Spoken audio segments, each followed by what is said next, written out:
Mais uma vez, muita paz, meus santos irmãos.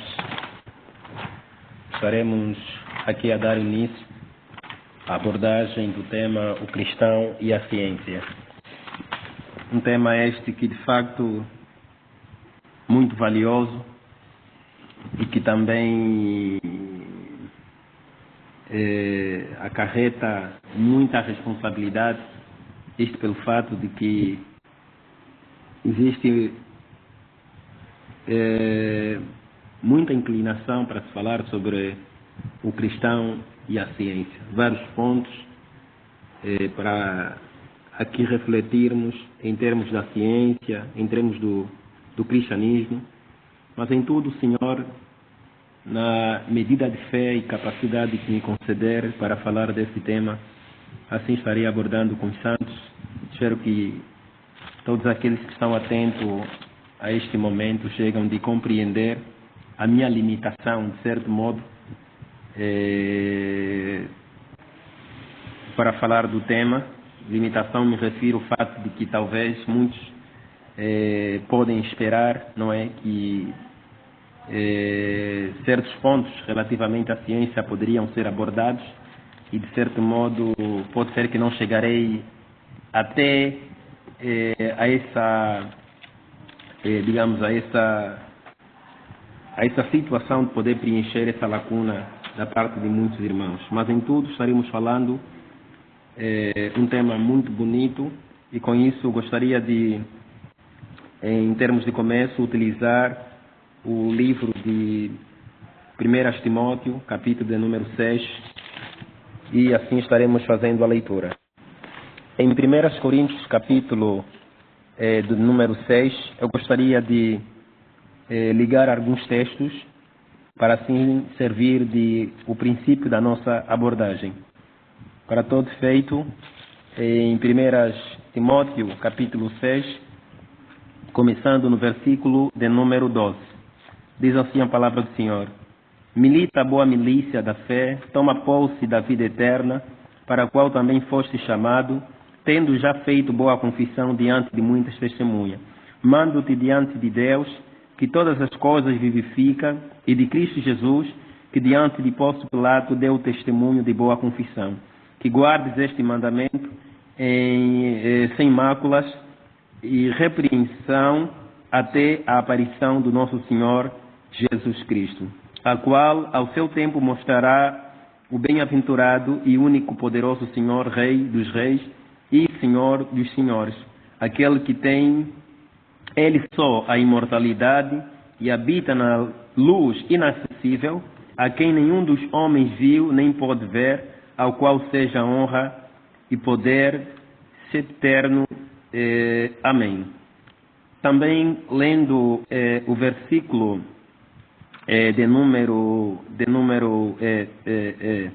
começando até no versículo de número 19,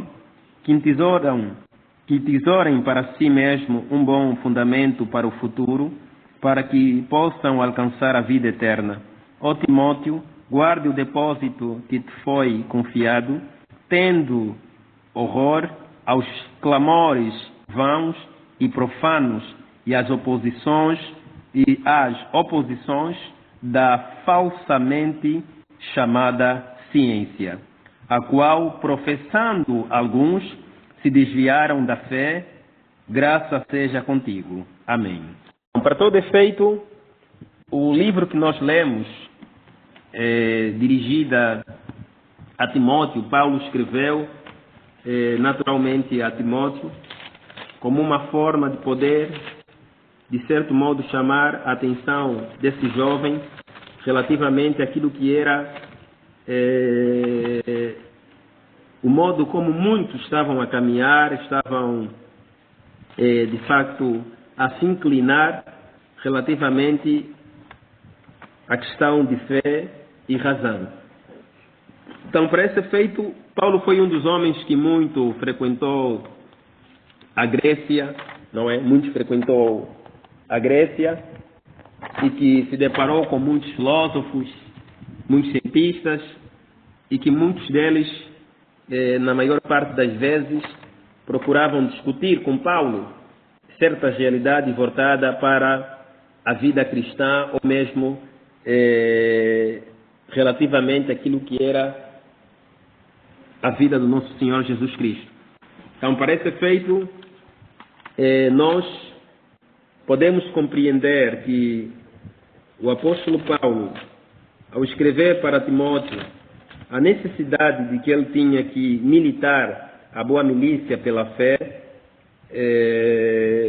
que deve, de facto, manter-se puro e firme diante do conhecimento que ele tem recebido da parte de Deus, era extremamente necessária, isto porque havia uma corrente de pensamento naquela época que baseavam-se claramente através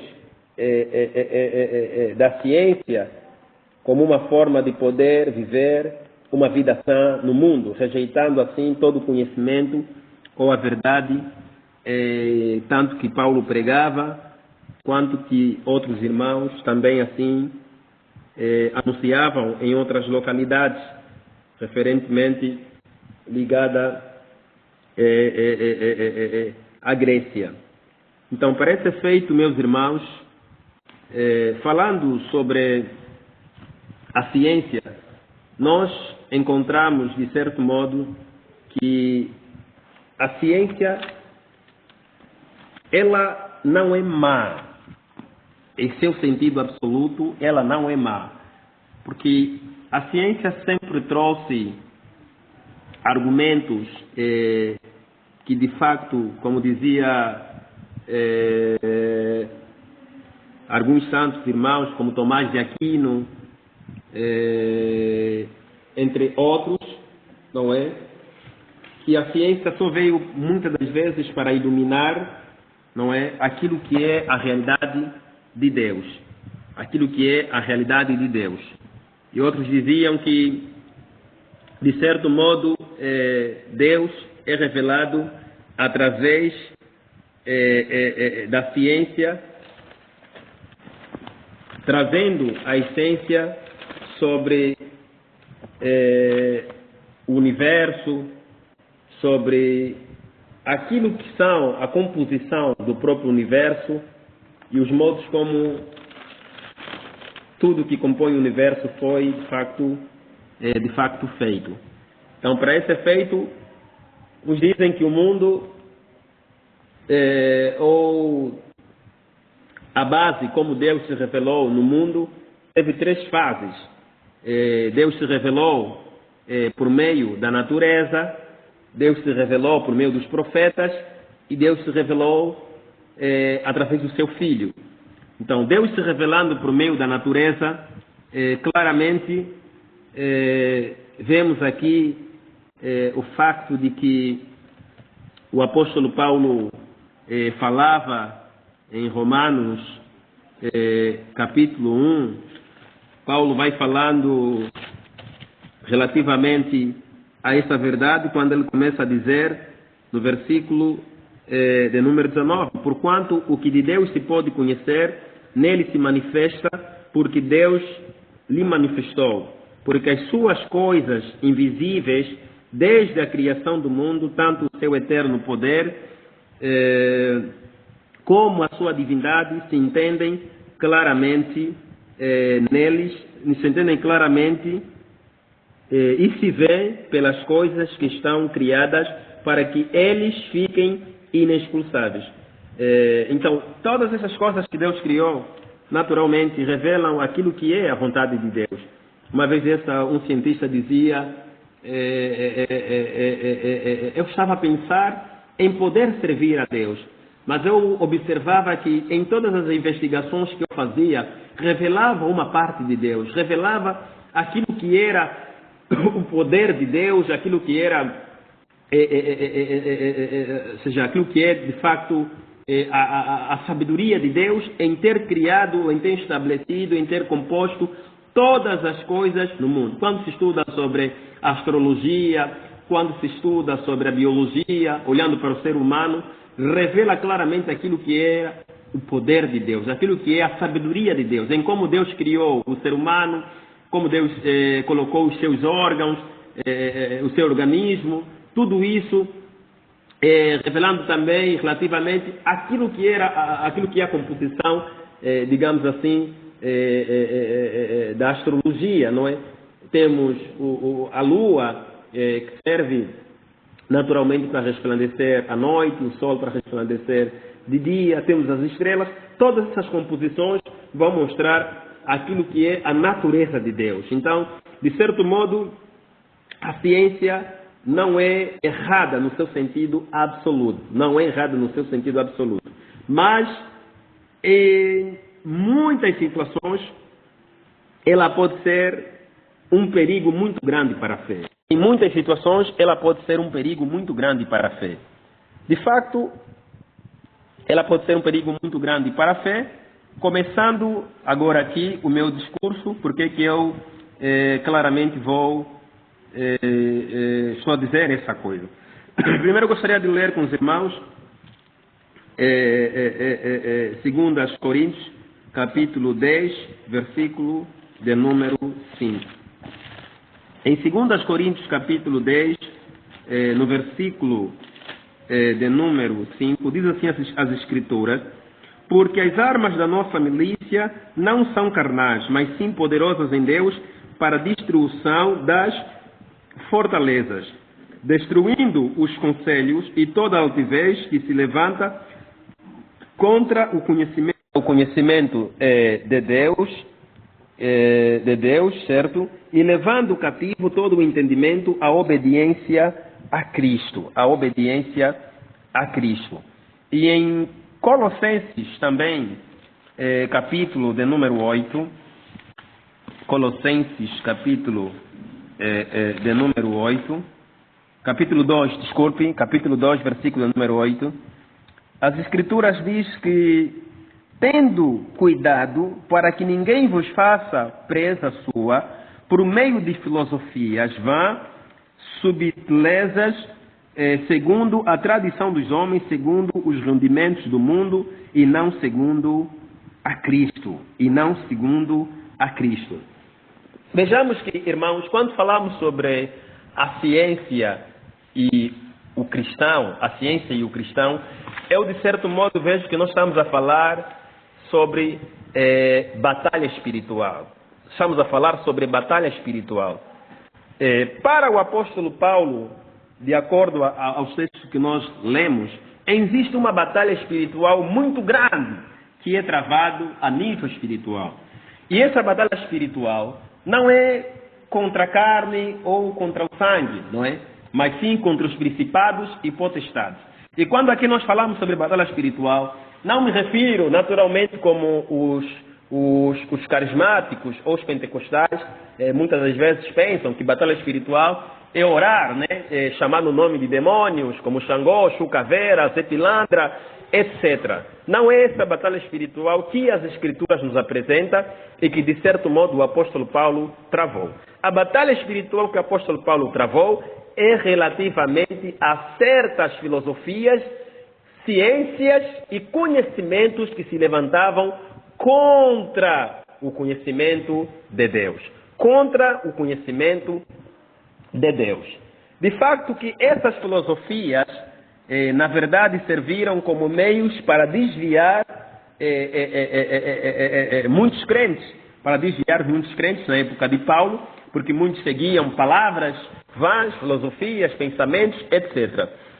Isto porque em 2 Coríntios, que nós lemos capítulo 10, no seu verso 4, ele diz que as armas da nossa milícia não são carnais, mas são poderosas em Deus para destruir, são poderosas em Deus, não é? Para destruir as fortalezas. É que aqui a palavra fortaleza, ela significa do grego logistismos, ou seja, essa palavra, ela traz a essência sobre, por exemplo, vou dar um exemplo mais fácil, o portão, por exemplo, de Israel, os portões, as portas ou os portões das cidades, dos povos antigos, nesse caso, falando um pouco sobre a Bíblia, de Israel e de certos povos, serviam como fortaleza desse povo. que de certo modo, quando os portões ou os muros eram derrubados, era como se de certo modo esse povo já tivesse perdido a sua própria batalha.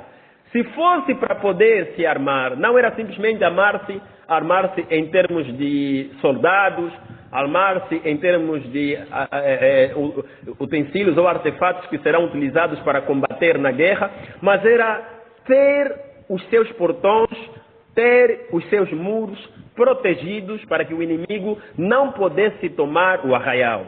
Se o inimigo tomasse o arraial, seria como de certo modo esse povo já estivesse derrotado por esse mesmo inimigo. Então, Paulo usa aqui a mesma situação para se referir sobre batalha espiritual. Ou seja, que a nossa luta não as armas da nossa milícia não são carnais, são poderosas em Deus para destruir as fortalezas.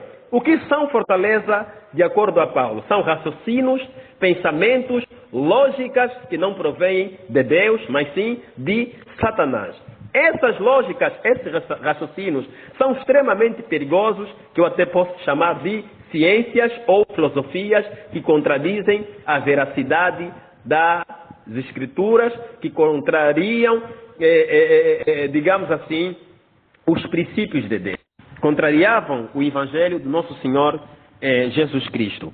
Então, nessa senda, ele mostra claramente que o objetivo é combater contra esses pensamentos, contra esses raciocínios, segundo ele, esse pensamento, combatendo contra esses pensamentos, esses raciocínios, não é? Tendo, de facto, destruindo os conselhos e toda altivez que se levanta contra o conhecimento de Deus, levando cativo todo o entendimento à obediência a Cristo. É de salientar, amados irmãos, que, de facto, embora a ciência deu uma remontada, não é, em termos do conhecimento científico e várias descobertas que hoje nós temos por meio da ciência, ela, de certo modo, não é a condição sine qua non para o nosso crescimento espiritual, e nem tampouco é a base fundamental para sermos influenciados. É a base fundamental para sermos influenciados. Embora aqui nela, de certo modo, podemos glorificar a Deus. Isto por quê? Porque a própria e Sagradas Escrituras, ela mostra, não é, claramente, em 1 Coríntios capítulo 1, versículo de número 20 até o versículo de número 25, as Escrituras mostram que onde está o sábio, onde está o escriba, onde está o inquiridor desse século? Porventura não tornou Deus louca a sabedoria deste mundo, visto como na sabedoria de Deus o mundo não conheceu a Deus pela sua sabedoria, aprove Deus salvar os crentes pela loucura da pregação. Porque os judeus pedem sinal e os gregos buscam sabedoria, mas nós pregamos a Cristo crucificado, que é escândalo para os judeus e loucura para os gregos. Mas para os que são chamados tanto judeus como gregos, lhes pregamos a Cristo, poder de Deus e sabedoria de Deus, porque a loucura de Deus é mais sábia do que a dos homens, e a fraqueza de Deus é mais forte do que a dos homens. E nesse mesmo livro de Coríntios, as Escrituras já diz que, vedes, irmãos, que a vossa vocação, não é? Não são muito os sábios que são chamados, não é? Segundo a carne. E nem muitos os poderosos e muitos os nobres que são chamados. Mas Deus escolheu as coisas loucas deste mundo para confundir as sábias, e Deus escolheu as coisas fracas deste mundo para confundir as fortes. Então vejamos, irmãos, que a essência, claramente, relativamente ao chamado de Deus, não está, em primeiro lugar, a questões sobre sabedoria humana. Ou seja, Deus tornou louca a sabedoria do homem. Independentemente de qual seja a excelência de Platos, Sócrates, Aristóteles, Platão, Anaxímenes, entre outros cientistas, não é? Tales de Miletos, que deram avanços à ciência, entre outros, não é? Que trouxeram naturalmente os fundamentos da própria ciência. Claramente Deus tornou louca a sabedoria dos homens ou do mundo, não é? Porque Paulo mostra que não é através da sabedoria do homem que nós somos salvos. Os homens rejeitam o conhecimento de Deus. Rejeitam o conhecimento de Deus. Uma vez um cientista disse que a ciência ela era tão excelente no seu modo de descobrir a realidade do universo. Ela se tornou tão perigosa quando parou de revelar aquilo que é naturalmente a essência do estudo da natureza, a essência, não é, do estudo da matéria, entre outros pressupostos, e passou a duvidar, passou a ser uma ciência duvidosa, passou a duvidar de facto da origem de Deus, desde o momento quando Auguste Comte começou a trazer o positivismo, a rebater relativamente à essência sobre a vida cristã, sobre a necessidade que se tem de viver para Deus. Então, o mundo hoje passou a olhar mais a ciência como uma base sólida de poder construir o caráter, o comportamento do indivíduo dentro de uma sociedade, a necessidade de criar ou conhecer certas realidades da própria sociedade. O mundo passou a rejeitar totalmente o conhecimento espiritual. De certo modo que quando se fala sobre conhecimento teológico no mundo, os ateus, não é? Os ignorantes, eles sorriem, eles lamentam, de certo modo, e observam que o cristianismo é como se fosse uma forma de minimizar a dor, ou seja, uma forma de minimizar a dor dos pobres. Eles dizem que só os pobres, só os indoutos é que buscam a Deus ou que buscam o cristianismo. Aqueles que realmente descobrem a sabedoria do mundo, descobrem a essência da natureza, a essência da ciência e da filosofia, têm mais a perspectiva de poder se abrir e se desenvolver a nível social. A verdade, irmãos, fez que naturalmente nós pudéssemos examinar que nos encontramos dentro de uma batalha espiritual. Essa batalha espiritual é tão grande mesmo, que o apóstolo Paulo ainda também continuou a falar claramente através do livro de Efésios, capítulo 6. Paulo vai falar claramente, porque não temos que lutar contra a carne ou sangue, mas sim contra os principados, contra as potestades, contra os príncipes das trevas desse século, contra as hostes espirituais da maldade nos lugares celestiais. Portanto, tomai toda a armadura de Deus para que possais resistir ao dia mau e, havendo feito todo, ficar firme. Estás, pois, firme, tendo cingido os vossos lombos com a verdade e vestida a couraça da justiça e calçado os pés na preparação do evangelho da paz, tomando, sobretudo, o escudo da fé, com a qual podeis apagar todos os dardos inflamados do maligno. Tomai também o capacete da salvação e a espada do Espírito, que é a palavra de Deus, orando em todo o tempo, com toda a oração súplica no Espírito, vigiando nesto, com toda a perseverança, súplica por todos os santos. E por mim, para que me seja dado, no abrir da minha boca, a palavra com confiança para fazer notório o ministério do Evangelho, pelo qual sou embaixador em cadeias, para que possa falar dele livremente como me convém falar. Então, claramente vejamos aqui um Paulo que está compromissado com o reino, Paulo que nós todos conhecemos, que além de ter conhecimentos naquela época teológico, também tinha conhecimentos científicos, e Paulo sempre procurou, diante dos irmãos, firmar a sua consciência pura diante de Deus sobre o fato de que ele não poderia se vangloriar ou se gloriar na carne, que ele não poderia seguir os pensamentos e as filosofias dos homens. Paulo nada mais o importava a não ser a Cristo. Ele mesmo dizia que longe de mim gloriar-me numa outra coisa, a não ser na cruz do nosso Senhor Jesus Cristo, na qual o mundo está crucificado para mim e eu estou crucificado para o mundo. É o Paulo que dizia, já estou crucificado com Cristo, agora não vivo mais eu, mas Cristo vive em mim. Vivemos numa fase, meus irmãos, em que muitos daqueles que nós dizemos ser cristãos estão a seguir certas filosofias, certos pensamentos, certas inclinações tão perigosas, tão de certo modo pecaminosas, que têm trazido um conflito entre a fé e a ciência.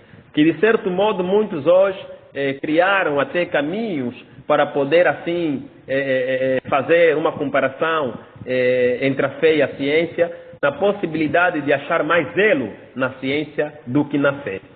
E muitos, na verdade, que buscam na ciência méritos, reconhecimentos, sabedoria, para assim poderem ser aceitos e conhecidos no mundo, se perdem, de certo modo, naquilo que é a real missão do cristão. O cristão, enquanto vive sobre a face da terra, ele não deve buscar e nem deve procurar meios de se gloriar na carne. E, antes, pelo contrário, tem que se submeter às sagradas letras, sendo moldados, transformados pelo poder do Espírito Santo, de facto, convertido de acordo àquilo que é a imagem do Filho de Deus.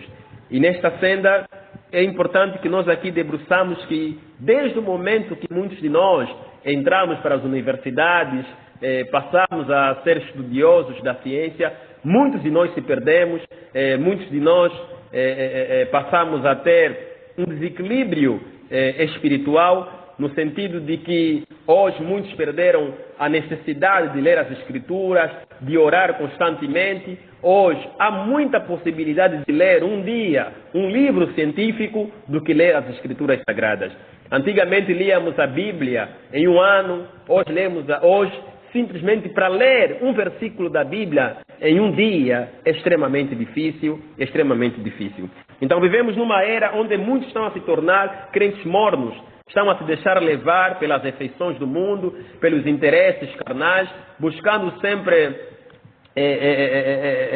de facto, na ciência, não é? Aquilo que é os seus meios de poder se gloriar na carne. Uma vez dessa, eu vi alguns professores na universidade a motivarem de forma extrema alguns estudantes para que se esforçassem, para que estudassem mais, para que tirassem notas excelentes, para que se tornassem pessoas influentes, e etc. De certo modo, não achei de forma assim tão radical, né, errado, mas eu cheguei a fazer uma questão ao professor e essa questão foi simples a ele. Eu lhe disse simplesmente, está bom que o professor motiva tanto para que o estudante procure ser excelente, procure ler mais livros possível, mas eu lhe faço uma questão. O senhor está preocupado com a sua alma? O senhor está preocupado com o seu destino depois dessa vida? E ele não conseguia me responder, porque me pareceu que toda a base dele, toda a fonte dele está invertida nas questões de poder conhecer muito mais os trâmites da sua formação, angariar fundos, valores e, de certo modo, poder desfrutar essa vida, não é? Por isso é que os irmãos se perceberam, eu li o texto de 1 Timóteo capítulo 6, embora o texto de capítulo 6 primeiro vai falar sobre o amor ao dinheiro, ser a raiz de todo mal, depois vai falar para que Timóteo exortasse aos ricos desse mundo para que não baseassem só nas suas riquezas, mas que confiassem em Deus, que buscassem a Deus. Então, vejamos que muitos baseiam-se até na ciência como uma forma de lucrar, como uma forma de prosperidade. Então, pedimos encarecidamente aos santos que tenhamos naturalmente a firmeza de observar o nosso chamado. Nós fomos chamados e fomos comprados com um grande preço, não podemos nos tornar escravos desse mundo. Não podemos nos tornar escravos desse mundo. E, de certo modo, a ciência tem extinguido muito zelo espiritual de muitos irmãos e de muitas irmãs. Hoje encontramos irmãos e irmãs que é capaz de explicar muitas coisas relativamente à ciência, mas que pouco conseguem naturalmente falar ou argumentar relativamente à fé.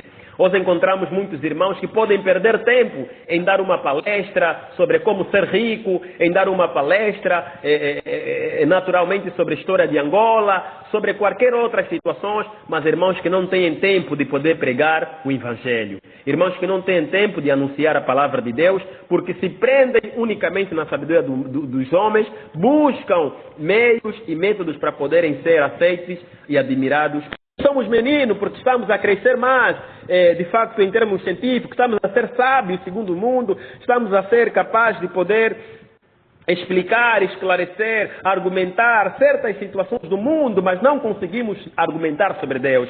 Hoje, falar um pouco sobre a doutrina da graça, falar sobre o que é salvação, falar sobre o que é fé, falar sobre o que é arrependimento, falar sobre o que são obras mortas, falar sobre o que é batismo, tem sido diminuto na vida dos cristãos. Tem sido diminuto na vida dos cristãos. Somos mais Senhor sabe segundo o mundo. Senhor sabe segundo o mundo. Como John Bunyan viu na sua própria visão, que o cristão se encontrou com o Senhor sabe segundo o mundo. E ele lhe orientou caminhos tortuosos. Ele lhe guiou em caminhos, de facto, que levaram para a morte. E quando ele se encontrou e foi exortado, porque ele deu ouvido ao Senhor sábio segundo o mundo, porque ele deu ouvido,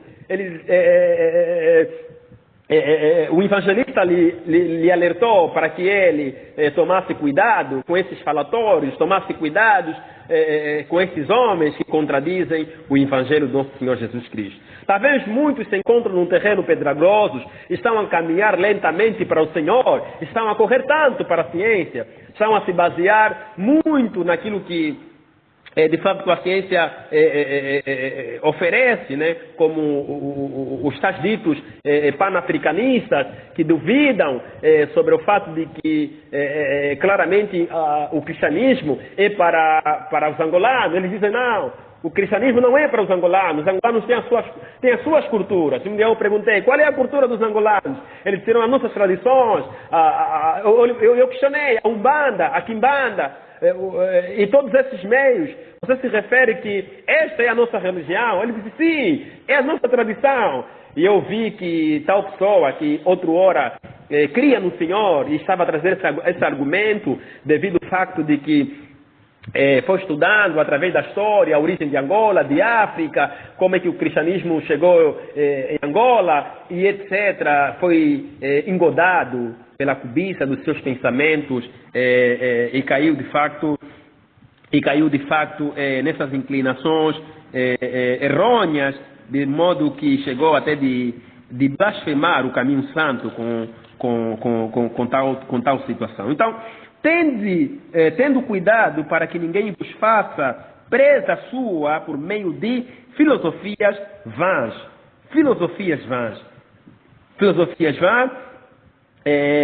subtilezas, segundo a tradição dos homens, segundo os rudimentos deste mundo e não segundo a Cristo. Irmãos, são filosofias que contradizem o mandamento do Senhor.